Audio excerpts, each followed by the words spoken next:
Ako si Father Dave Cantillas, ang parochial vicar sa parokya ni San Francisco de Assis sa Dumanhog, anak sa parokya dinhi sa Barili. Ako'y gipadala hulip ni Father Brandit Buhol. Sayod ko nga naghinam-hinam pud unta mo kay na destino man si Father Brandit diri apan naghimo man siya karon sa iyahang self quarantine tungod kay niuli man siya sa syudad, niuli siya sa ilaha, niadto sad sa ospital kay na admit iyahang nanay mo nang naniguro lang gyud siya nga mag-quarantine. Mo nang iampo pud nato iyang nanay nga maayo na sa sakit nga gibati niya dito sa ospital.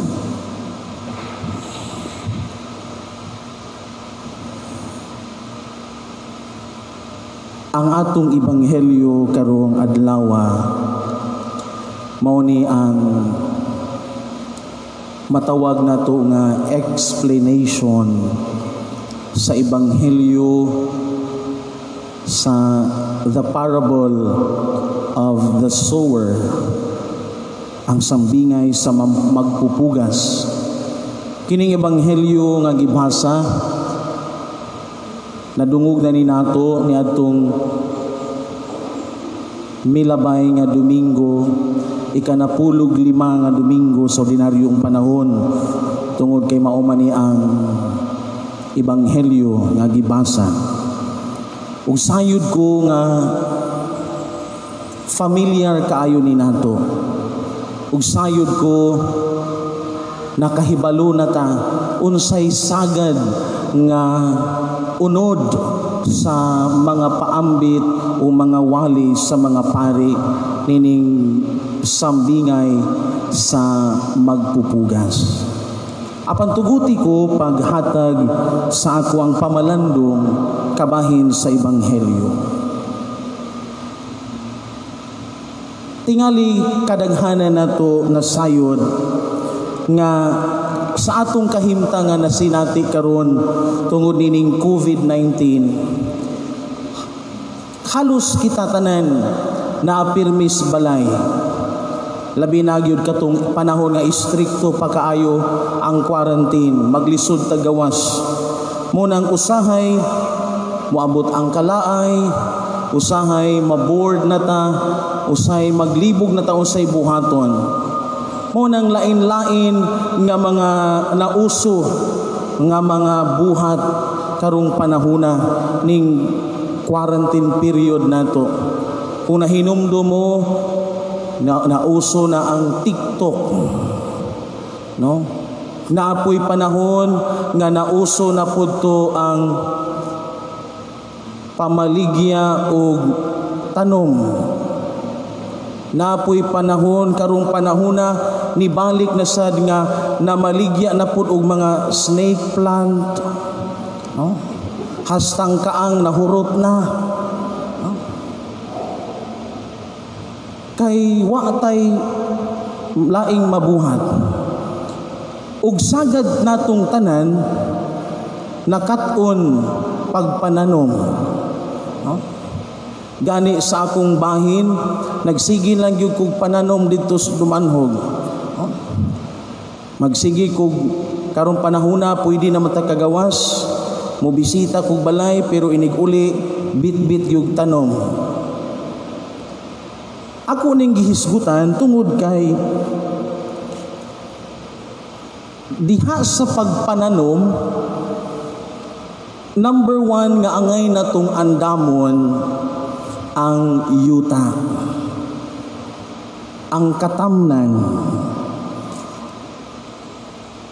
Kung naay mga mag-uuma dinhi, makarelate gyud unsaon pag-andam sa yuta aron pugasan sa mga binhi. Ang uban abunuhan pagdaghan, Abo ang uban ibtan pag mga sagbot aron limpyo ug fertile gyud ang yuta. Importante diha sa pagpananom ang tambok nga yuta aron makahatag ni og daghang mga bunga. Ingon ani usab ang gihisgutan o buot ipasabot ni Jesus diri kanato kabahin ni ining ebanghelyo ngatong nadungog. Ang sambingay sa magpupugas. Ug nasayod ta nga ang nagpugas sa maong binhi ang Ginoo. Ug ang mga klase-klase nga mga yuta nga gipugasan o gisaburan sa binhi kitang mga tao. Kita ang mga yuta. Ug ang gisabod nga binhi mao ang mensahe sa Ginoo. Matud pa sa usa ka Bible scholar, ang kahulugan kuno sa maong sambingay mao kini: ang nagsabod mao ang Ginoo, ang binhi mao ang iyang mga pulong, ug ang yuta mao ang kasing-kasing sa tao. Aron mamunga og daghan ang pulong nga gisabod, kinahanglan patambukon ang kasing-kasing sa tao. Munang mangutana ko karon, kumusta man ang inyong mga kasing-kasing diha? Ato ba nang giatiman pag-ayo aron sa pagsabod sa binhi mutubo siya makapamunga?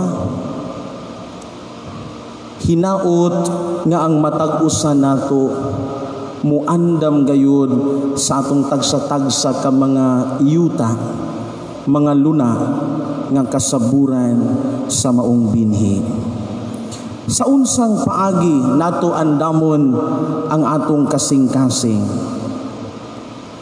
Kung akong lakbitan pagbalik ang ebanghelyo ni atong 15th Sunday, katong long form sa the parable of the sower, ang katapusan nga pulong ni Kristo niingon didto: busa pamati kamo kung kamo adunay mga dalunggan. Sa ato pa mga igsuon, ang paagi di ay sa pagpatambok sa atong kasing-kasing mao ang pagpamati, pagpaminaw, listening. Asa man ta maminaw? Sa pulong sa Ginoo nga gibasa, sa mga pagwali, pagsaysay sa mga kaparian, ug sa mga doktrina sa simbahan. Munang ang pangutana karon, sa atong inadlaw-adlaw nga pagsimba, sa atong matag Domingo nga pagbuhat sa ato ang obligasyon sa pagsimba, human nato madungog ang pulong sa Ginoo, ato bagyud kahaning gipuy-an, ato bagyud kahaning gidawat. Kumusta kaha ang atong pagdawat sa pulong sa Ginoo? Kay realidad ra sa ato ang simbahan, sa atong katilingban, yes, why lalis, daghan ang manimba. Apan ang pangutana, diha daugon, unsa kahi ilang nakatunan human sa simba? Unsa kahay nadala human sa kasaulugan sa santos nga misa? Ug ang ilang nadawat nga pulong, ila baghaning gibitbit pag-uli sa ilaha. Kay lagi usahay pod, di gyud malikayan. Daghan tug tigsimba or hinimba tuod kayo ka, pero ang kinaiya inighuman sa misa, balik pod na andan. Way silingan, madinumtanon, sige lagkusmod. Pero ani sa simbahan, aw angi si abot sa dunggan. Pero inigawas sa simbahan, ang pangyamid, wa diri wa didto pod. Munang hagit ni nato kanunay, ato bagyong gipuy-an, gidawat sa husto, ang pulong sa Ginoo. Mauna mga igsuon, kung ato ang ipahaom kining atong ebanghelyo karon sa atong tema sa ato ang Archdiocese, Dialogue Towards Harmony. Kung ato ang kwaon ang kahulugan sa dialogue, matud pa, it is a conversation between two or more people. Unsa man ang conversation, panag-istoryahanay. Ug diha sa panag-istoryahanay, ang diha sa komunikasyon, nay duha ka mga angay natong katunon, ang pagpaminaw ug ang pagsulti. Munang diha kumon sa panag-istoryahanay, asa man ka mas at home sa pagsulti o pagpaminaw. Kay gikinahanglan nato nga kita sa ato ang kaugalingon, dili lang po ta puros istorya, di lang ta puros yaw-yaw. Napoy panahon nga maminaw ta, napoy panahon nga muhatag ta sa ato ang dalunggan. Tingali kasinatian ninyo sa inyong panimalay, o di ba kaha diha sa inyong grupo, organisasyon, na ay managbingkil nga mga pagbati, na ay husayon, kasagaran mahitabo, magsininghagay, di magpalupig sa istorya, di ka maong maminaw. So kung di maminaw, way kalinaw. Muna tingali po diha sa panimalay, ginikanan, kamao ba mong maminaw sa inyong mga anak?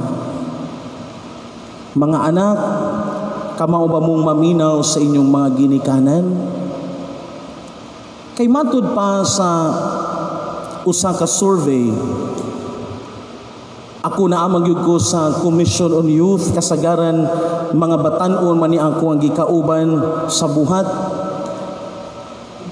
Kadaghanan sa problema sa mga batan-on, kini bitaw dili sila paminawon, dili sila tugutan nga makaistorya. Asa man na nato mablame sa mga ginikanan, nga naman tungod kay usahay dihapod sa ato ang kinabuhi, nama sa tay tendency god, labi nag ginikanan, labi nag superior, nga ikaw mooy dapat paminawon. Nga ikaw nga inferior, ikaw nga anak, di lang ka, wa lang sa kay tingog. Munang usahay sa mga batan-on, muribilde. Usahay sa mga batan-on, adto sa mga barkada. Grabe ang ilahang pag-express sa ilahang mga kaugalingon. Tingali sa akong kasinatian, ang manay mga batan-on nga grabe kaayo kabuli. Naay mga batan-on nga grabe kaayo mo bugal-bugal. Naay mga batan-on nga grabe hinanakit.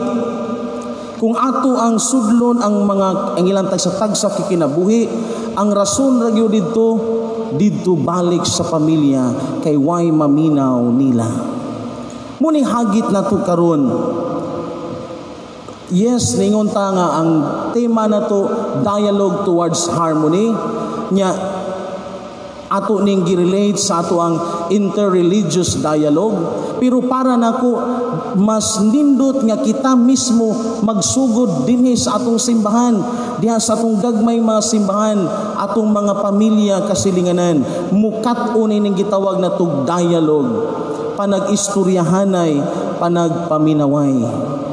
Kay usahay gusto ta mo kabot og nindot kaayo, kalinaw sa kalibutan, kalinaw sa katilingban, hapsay nga pagpuyo, pero dihadaan sa sinugdanan, dihadaan sa ato ang tugkaran, wa ta makat-on sa pagpaminaw, wa ta makat-on sa pagpamati.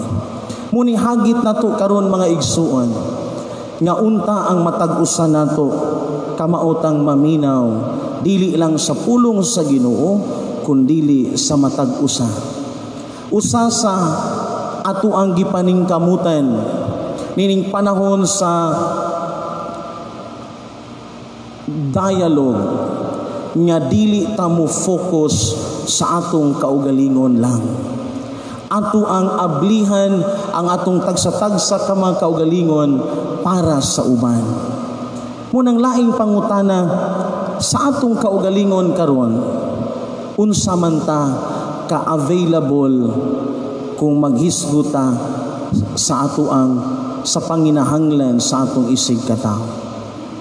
Unsa man ta ka-ready nga mutubag sa ilang mga yangungo nato.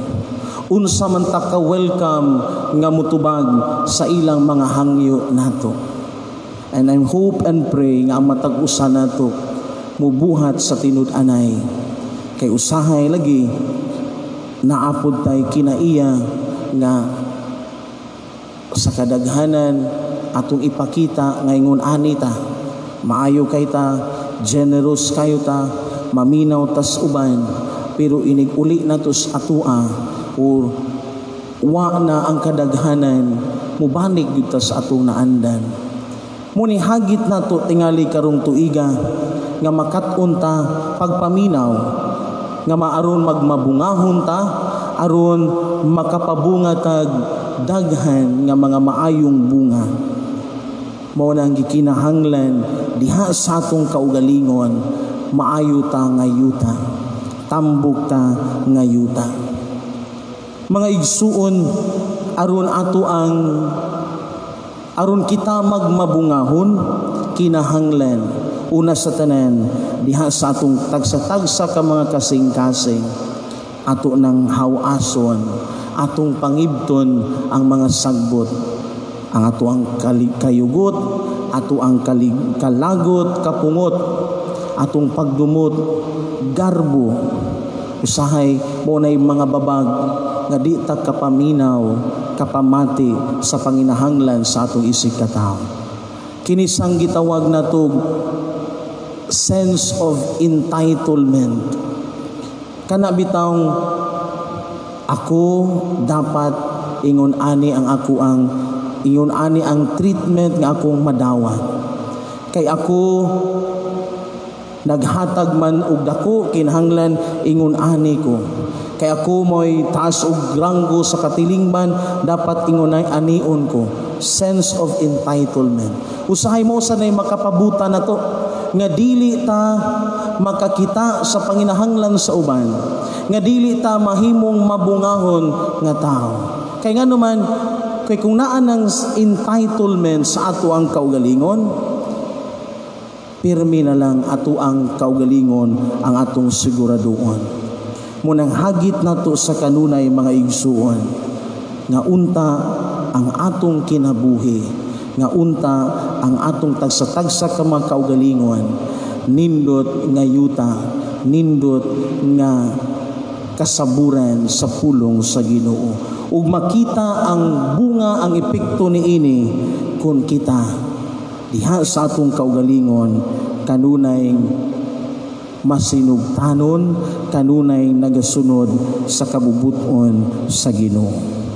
Sa katapusan matud pa, when you talk, you are only repeating what you already know. But if you listen, you may learn something new. Hagit na to mga igsuon. Bisan pa diha sa atong mga pag-ampo tingali, asa may mas daghang gilitok, asa may mas daghang giyaw-yaw, kita o ang Ginoo. Munang hagit nato sa kanunay, mag-ablihan nato atong tagsa-tagsa ka mga dalunggan, aron kita sa tinud-anay makapaminaw pinaagi usab sa atong tagsa-tagsa ka mga kasing-kasing. Muna'y gitawag og listening with the heart. Amen.